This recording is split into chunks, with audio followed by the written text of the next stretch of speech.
Welcome to Cartoonist Kayfabe. My name is Ed Piskor. I'm Jim Rugg. Today we're taking a look at Marvel Fanfare issue number 18, the Frank Miller, Roger Stern, Captain America issue. But first, at the end of July, last Saturday in July, is Cartoonist Kayfabe, comic book Christmas in July. What we want you to do is what Jimmy and I will be doing on that day. Going around to the various lending libraries, free lending libraries that are in our neighborhood. We're going to be stuffing those boxes full of comics, some of our comp copies, some of our doubles, an extra cool book or two that we have laying around is going to find its way into those lending libraries with the hope of showing off the medium to people who actually are literate, like to read, and might haven't given comics a chance in some time, and reintroduce them to the form if they haven't been introduced to it already. Also, please like, follow, and subscribe to the YouTube channel. Hit the bell so that we can notify you when we post new videos to mitigate that kayfabe effect, which is when we talk about a comic, it often will become a little bit more pricey if you can find it at all on the aftermarket later in that day, man. So the earlier you get to our vids, the better. And if you watch these videos to the end, that's going to send comic book loving YouTube viewers to the YouTube channel. We're only 1% of the subscriber number that we have as our goal to hit, man. So we have a long way to go. And without further ado, Jimmy, we did a issue of Wizard not too long ago, and they have their good and cheap section. And this is on the good and cheap section. We both had these issues pulled, ready to go. Thought it would be a good time to finally put it under the microscope, man. I think it was in my to-do pile for about 2.5 years, man. Yeah, reading it this week, I read it probably whenever I picked it up, whatever point in time. Very disappointed in it, and we'll get into some of those details. But I think it is a good one to put under the microscope because this is Frank Miller at a really interesting time, right? This is, I think, 1985. But if you look at the cover, that's Dark Knight style. Yeah. Like art-wise. And there's some real interesting stuff on that cover. Like, he's playing with textures here. I love, like, the heavy brush strokes for, like, the flame and the smoke in the background. So, interesting time, but I was a little underwhelmed by the story, and we'll kind of get into that as we dive in. We will. But the cover, I think, is super strong. Fantastic cover, and in fact, there are two pieces to it, man. This is almost Steranko-esque from the Superman 500. It really is. Or Action Comics, whatever issue that was where Steranko does a short story, and feels a lot like it. And Miller himself did a couple Superman pieces, I believe, that weren't too far from this. We heard from guys like Bassett, who's talking about, like, put your your black areas in first, and it looks like that might have been the approach. I feel like when Miller really started inking himself, like on Ronin, moving forward throughout all of the 80s into the 90s and beyond, to be honest, he is always in discovery mode when he's doing his inking. We looked at that Eisner Miller book, and they both agreed and described the pencil as like a Renaissance artist's stylus. It's not a drawing tool. Ink is the drawing tool, and pencil is the preliminary. You get that impression when you see this, very energetic. I mean, the guy's using his goddamn thumbprints for this tattered image of the flag there.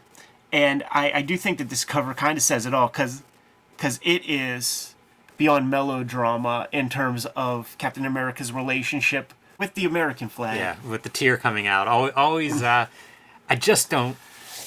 Avoid it. Here's one of my rules of making comics. Don't have your heroes crying. It's hard to pull off. Yes, without laughing in their faces. Yes. Probably not the effect that was intended.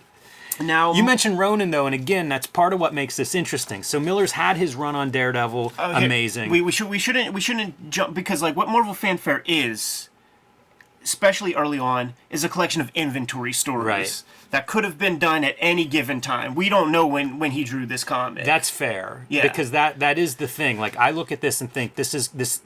you don't do Ronin and then do this issue. Right. And so he probably didn't. It probably is an older story. Like Roger Stern, they used to run the ads where it was Frank Miller and Roger Stern doing Doctor Strange. Yeah. It never came to be, but it seems like that was a potential team up for a while. So, maybe it came about that ad because of this story. Maybe they liked working together. So, yeah, I think this is an older story. Yes.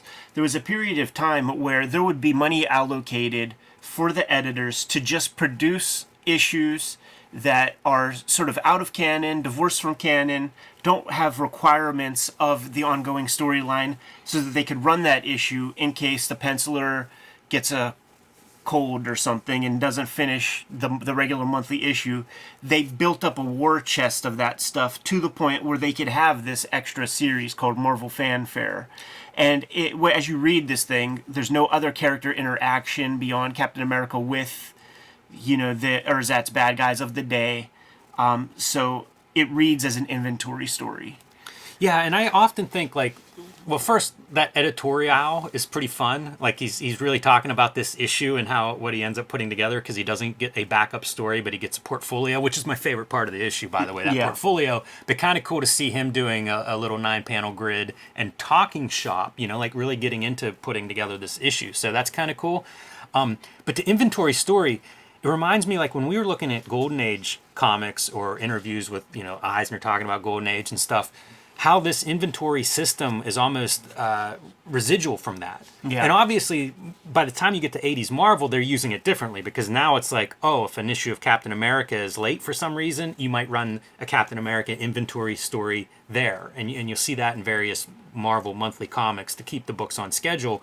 But it is this system where they used to just buy stories and then figure out how to place them. Yeah. And sometimes would sell those stories. There's stories of Golden Age publishers buying inventory from other companies to run. So it's kind of interesting just how that's a legacy. You think of today's model of Image or something, there's no way that works. It's really this different system. The cool thing about Marvel Method is that what you are getting oftentimes with your penciler is you are getting a story that is paced by that penciler. So Frank Miller is pacing this whole thing out, and you're getting Frank Miller's storytelling flow.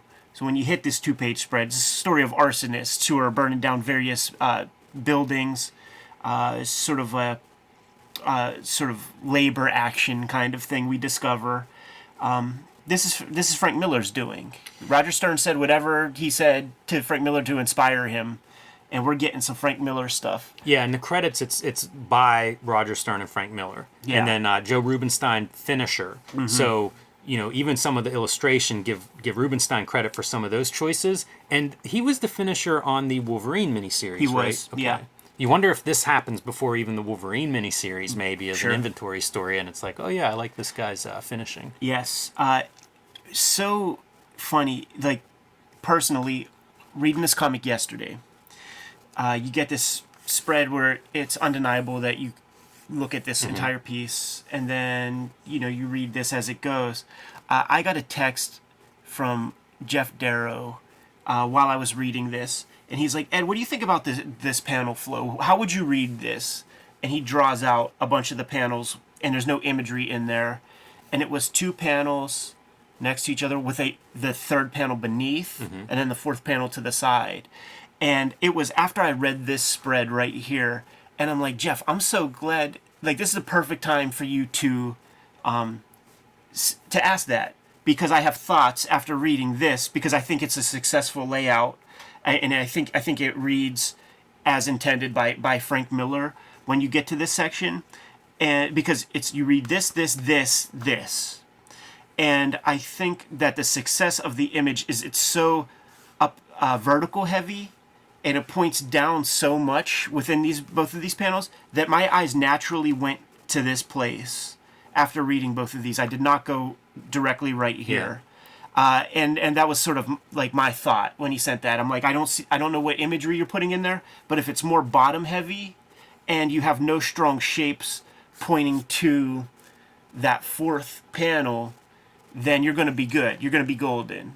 You almost think about pointing people downward to the below panel. I think that the lettering helps. It does. The lettering's really, I think, strong on here. I see a big Stranko influence on the page layout on this Absolutely. as well. Yeah. And this storytelling method is interesting because it's almost cross-cutting. Yeah. You know, it's not like this and this happens and then this. It's almost like this and this happen and so does this. Yes. So I think there's some flexibility in the timing of what you're seeing also to do a layout like this. I don't know that this layout is something to copy exactly because it does work here, but I don't think it would work all the time. No, yeah, of course.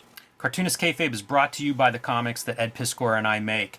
Red Room Trigger Warnings. The second season of Red Room, all self-contained stories, issues 1 to 4, now available in comic shops everywhere. Red Room, The Antisocial Network, the trade paperback collection of the first season of Red Room, now available in comic shops everywhere. Minus 28 countries where it's banned and 10 comic shops, but you can still request it there. And coming in September, the collection, the trade paperback of Red Room Trigger Warnings will be in stores in September. You can pre-order that now at your local comic shop or online wherever you buy your books. Hulk Grand Design Monster and Hulk Grand Design Madness in comic shops everywhere. The 60-year history of the Incredible Hulk. I am writing, drawing, lettering, coloring the Grand Design treatment, retelling that 60-year history, and you can now pre-order the Hulk Grand Design Oversized Treasury Collection, about 40 extra pages in that. It'll be in stores before Christmas, but you can pre-order it now in your comic shops or in your bookstores, wherever you buy comics. And now back to our regular scheduled programming. Heading to San Diego Comic-Con? Get ready to see Scott Snyder himself by brushing up on your favorite Snyder comics with Comixology Unlimited. With Comixology Unlimited, you get unlimited access to an unrivaled library of over 40,000 digital comics, graphic novels, and manga titles, featuring content from over 125 publishers and thousands of independent creators from around the world, including exclusive titles from Scott Snyder. And if that's not enough, you can also save up to 15% when buying select, new and current comics. Try Comixology Unlimited today with a free 30-day trial. For details, visit Comixology.com/unlimited. I love the spread, by the way. That's something that feels atypical for Frank Miller, and I really like that the top panel. I mean, Sure. I really like that. Good job on the color too, where you have like the perfect magenta. I mean the cyan and the red against these other just like hot colors. It really makes the cool color pop. It does. Yeah, it's very smart on the colorist to make Captain America stand out. And there he goes, man, saving the day, dude. Here's your propaganda image that should be in the Daily Bugle that next day. Yeah, right. You know, Yeah. like the CIA will commission that. Like, this has to be in the Daily Bugle next issue. Of course, they don't save everybody. This is something that you don't see often in these comics. It's usually binary. We save everybody or nobody. Yeah, it's interesting Captain America getting involved in this storyline too. I don't read Captain America religiously, Yeah. but this feels like a very earthy story to put Captain America in. It does, but for my taste, it's when you have him caressing the American flag, we're starting to get very Silver Age with the sensibility, and it is the 80s. Like, this comic, we could probably agree that probably was made in the 1980s, much grittier time in life. It's so heavy-handed to the point where, like, some politician guy's like, can you believe that this kind of thing would happen in America? And it's like, well, fuck yeah, of course. But then he's like, oh, don't say anything bad about America. He almost starts caressing the flag like, oh, don't worry, baby. He doesn't mean it. He doesn't mean it. This is such a classic superhero image. If you just showed me that panel, I don't think I would have guessed Frank Miller my first 5 guesses. Yes, the Rubens. It's interesting to see him going that direction. Again, like, we can probably find when this was done. Yeah. But it feels like, who knows, like a path not taken. Right. Yeah. Thankfully, in his case, man. Yeah, I think he did all right. But it is a what if. This is such a cool sequence. So like, each of these is a different moment in time. Yeah, the police have no clues on this arson ring, so Yeah. Captain America's pulling his best daredevil to go find out at night. What kind of bar has a bunch of topless dudes with lots of muscles and leather bracelets on their wrists, man? Yeah, We're approaching that Al Pacino cruising movie. Yes. Quintessential Frank Miller type shot. You know, you see Daredevil doing that kind of gimmick. This is kind of sick, dude. You got that Worf, dude. Good color to sell you on the night version of Captain America in the shadows, a subdued red. If that was so poppy, it would just be too much. A little tip of the head piece as he flips backward. Nice choreography there. I like this sequence a lot. The spotlight on these guys, but also like gunning at him. The color is so good up to this point, and it may be good all the way through. Like I'm kind of waiting for the color to jump ship because so far I'm really on board with the color choices. Sure. It's really designed to make Captain America glow. Yeah. And so to see a night scene with him, it's jarring. Like it's almost like a comment on superheroes before we get to books like Watchmen. At least visually.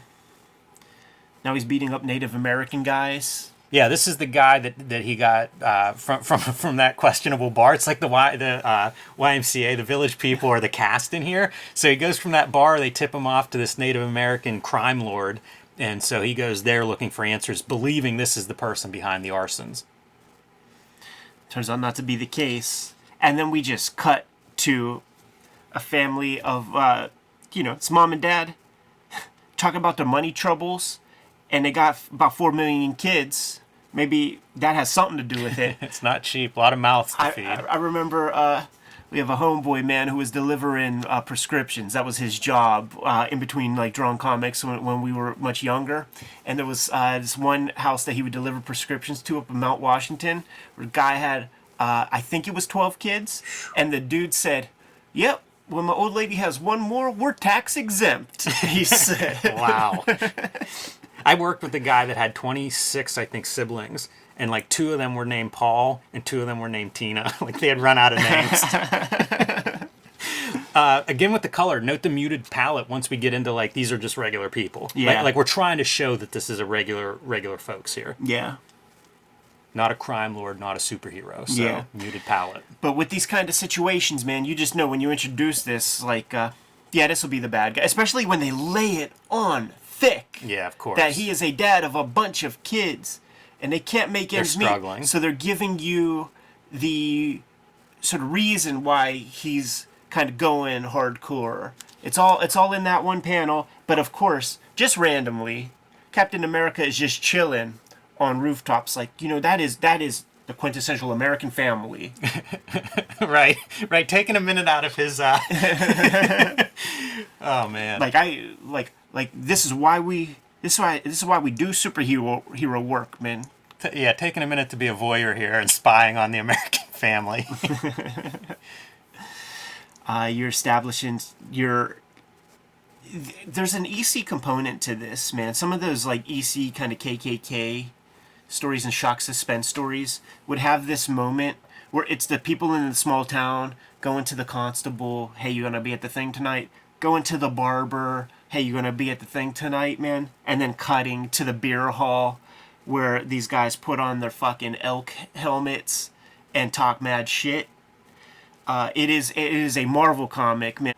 It is about being broke or something. Right, yeah. This is the struggle of the middle class being squeezed in the 80s. Yeah. Is what you're getting here. You know what's funny is this is nice paper, right? This is, I don't think it's Baxter. I forget what the other kind of paper they would use was. But it's a really nice, almost a coated paper. Yeah. And I think it hurts this scene because it's so clean. If you had newsprint and it was a little grittier and a little more tooth, I think that would serve it better. Because it kind of feels like empty streets. It feels like a Hollywood lot. It does. Yeah, for sure. And the funny thing is, though, I think the color was done for Marvel Fanfare and for this paper because you could not get away with these kind of grays on that shitty newsprint. There's no way.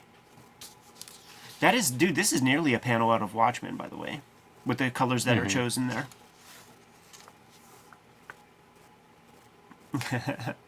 Captain America got some kink out of helping the firemen earlier. So he's going to show up to this next blaze and, got to lay it on thick. It's old folks' home. Again, it's urgent, so you're tired. Just lift it a little bit. Give us that pink sidewalk underneath there, that curb on the front left tire. Yeah. And, because it feels like it's already up. It's the drawing that's not showing us that the tire's off the ground, but I think that tire is off the ground. Oh, sure, yeah. It's you feel that they're axle speeding to this fire. You feel that axle up for sure, man. They're sort of the linearity of the guys. It really feels like Keystone Cops, Keystone Firemen. That's what I'm saying. Like there's a Hollywood production, pre-method acting kind of Hollywood production quality to this story. Yes. Very over the top. You got your old guy, like, my wife is still in there. It's a lot of stuff that we've seen elsewhere and things all cobbled together in one unit. Captain America pops in, brings the couple out, and this is the moment where the superhero, he can't save everybody. So he's pounding on the lady's chest, turning her chest bones to rubble, because she's like a little old lady with osteoporosis, man. So he's breaking a rib every time he pushes down with his superhero strength. Man, I remember hearing stories about that whenever I got CPR certified. Oh, yeah. Oh, yeah. They find a badge on the scene, and that fucking sets our guy off. Yeah. What do you mean, a cop? A policeman? One of us? One of my brotherhood? That's a pretty tough Captain America right there. That's pretty dope. Yeah, that feels like Miller. In some shadow? That's fucking sick, dude. It's a funny pose, though, also, like jutting his hip out. I mean, he's pointing his prow, dude. He's pointing his pistol at the dude. I like this wind-up with he's going to throw the shield. Kind of a discus thrower getting ready, twisting back a little bit. It's an interesting form of storytelling here because there's a lot left to the imagination in a way, man. You got the car established. That is a car. Maybe you have a little more, I don't know. But he's speeding off. The dude sees the shield go by. You have a little bit of body English. And boom. By the way, that shield is as wide as the car in this panel. Yeah. Miller drawing this, I imagine, right? Somebody. Yeah. It's pretty cool to see that applied early. Like, I think he's done some really good stuff with sound effects over the years, and pretty neat to see it show up there. He did some cool stuff in Daredevil with sound effects, too, so it kind of goes back his whole career, I think. Menaces that cop a piece. Is like, you better turn yourself in or else we're toast. Gets word that that nice all-American couple that can't pay their bills and has a million kids, like, that dude's in charge of all the stuff. How about that foot right there? Yeah, I was looking at the plug. Yeah. This is like, the origin of the supervillain, where Captain America comes barging in to dinner at the, I believe, Brady household. So it's the Brady bunch. And menaces the father as, like, the little boys are beating him up. This kid, does he become Nomad? Like, I'm sure this has been expanded upon. Somebody, Kayfabers, tell us the villain's name that this kid becomes, because that's how Marvel works, I hope so. This is pretty good here. Like, sweep the leg and hit the top. Yeah. Pretty strong. Of course, that guy pulling a knife on Cap, not smart. Like, you're going to outfight. This fat dude's going to outfight Captain America. You see it at the ball games, man. Get a couple beers in you in that crowd. Busts up the dart game. Ruins it for everybody, too, by the way. Yeah, like nobody's enjoying the future dartboard.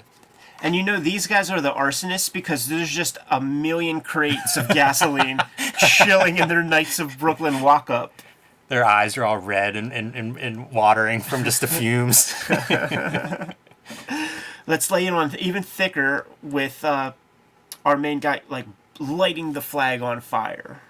Yeah, Fuck he's this. really, like, taunting Captain America, forcing that superhero brutality. Yeah.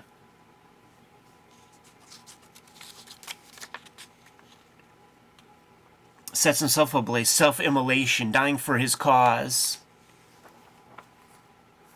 And a bunch of dudes, like, this is the darkest sequence, man. One of these guys, like, hey guys, I have a gun, and I have 1, 2, 3, 4. I have enough bullets for all of us. So, like, say the word. Cap is like, fuck that, we're out. Good panel, showing that shield bust through those walls.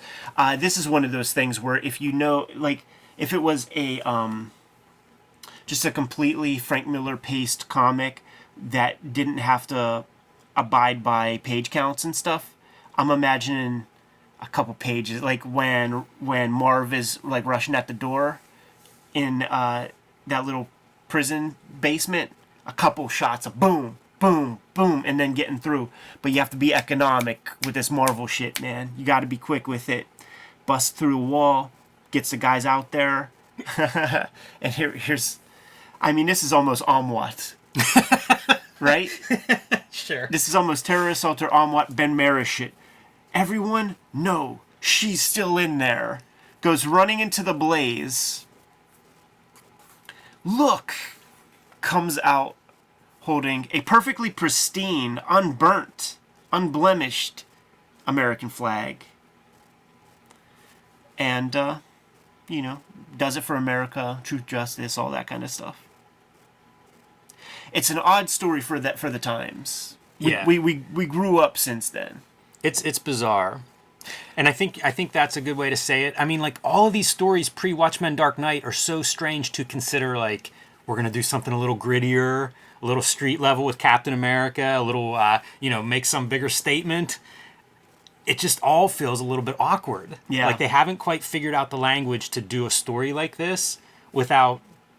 You dip into sentimentality, but you also dip into, like, it's still kind of a kid's thing in the early 80s. Yeah, it's a weird one. Yeah. But fun to revisit, Jim. It's certainly interesting, and it's interesting to think, like, what Miller goes on to do and, kind of where this story fits in. Once again, like, it just feels tone-wise out of step with almost everything I can think of before Dark Knight with him. But then also, in terms of sophisticated storytelling, out of step with Dark Knight. So it's an unusual piece. Very possible this was done before Daredevil. I would doubt that. Like, it feels more confident than that. Yeah. This is another one I'd be curious to read. Like, I wonder if Miller talks about this story anywhere. I'd be curious to hear a little bit more about some of that background. There are 3 or 4 solid comic journal interviews that he did. They were compiled. I believe, at least between the both of us, we probably have all the issues. Yeah. Those are interviews that we're going to have to unpack at some point here on the channel. I do think it's interesting because he is such a thoughtful creator and influential. You can see that he's definitely stretching and pushing against what comics, sort of what was available, say, in mainstream Marvel Comics for a creator to work on, what kind of story to sink their teeth into. Yeah. And it feels like this is pushing against it. Mm-hmm. It's just, where do you go and what can we actually get away with? True. I almost was about to close things out, but let's just take a quick look. I told you, man, this is my favorite part. It's Kevin Nolan. At the Kevin Nolan portfolio.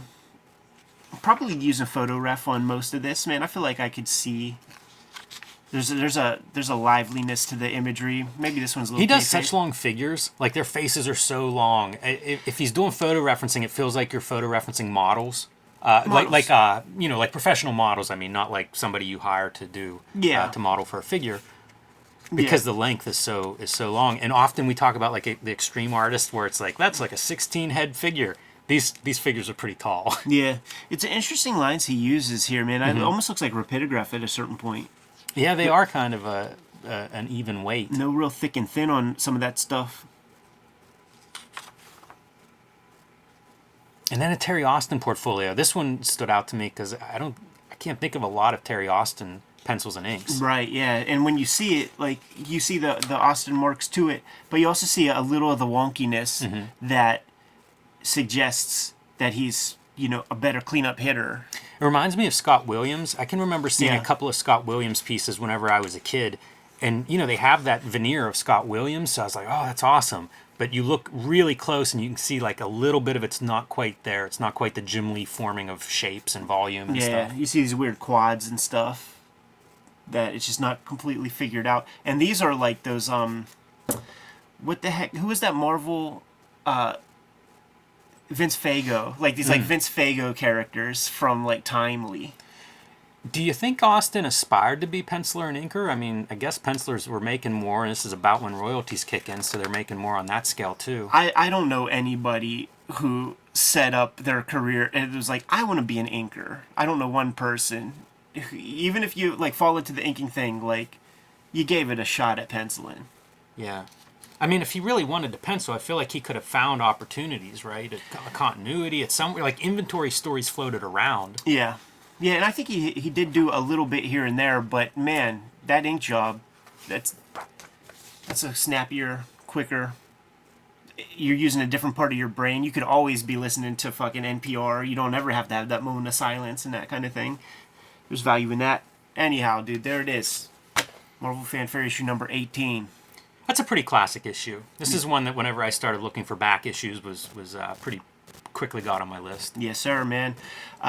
Cartoonist Kayfabe, Comic Book Christmas in July is the last Saturday in July. We are going around to the free lending libraries in our neighborhood, and we are going to stuff those libraries with comics. We, as creators, have comp copies that we are going to be putting in there. We have doubles from some of the stuff that was sent to us. Jimmy has this or that. I have this or that. Accumulate that stuff together. We're sharing that with the wider world in hopes of reintroducing or flat out introducing comics to people who might not have given it a shot in the past. You can like, follow, subscribe to the YouTube channel and hit the bell so that we can notify you when new videos are available. Jimmy, what do you have out there? Hulk Grand Design Monster and Madness are in stores now. Hulk Grand Design, the Treasury Collection, is coming to stores later this year, but you can pre-order it now in your local comic shop. And you can join me on patreon.com/JimRugg to see more of my comics, art, and process.